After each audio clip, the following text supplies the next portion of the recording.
মুক্তিযুদ্ধ বিষয়ক মন্ত্রী আকাও মোজাম্মেল হক বলেছেন, যুদ্ধাপরাধীদের বিচারের মাধ্যমে কিছুটা হলেও দেশবাসী দায়মুক্ত ও পাপমুক্ত হয়েছে। সকালে জাতীয় জাদুঘরের শেখ ফজিলাতুন্নেসা মুজিব মিলনায়তনে শহীদ জননী জাহানারা ইমামের স্মৃতি জাদুঘর হস্তান্তর অনুষ্ঠানে এ কথা বলেন তিনি। মন্ত্রী বলেন, আজকে নিঃসন্দেহে একটা শুভ দিন।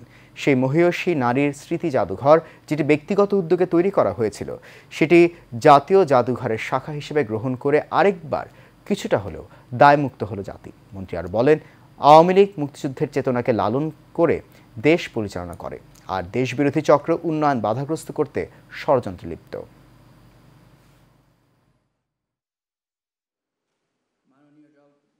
একটি মানুষের সন্তান হারাবার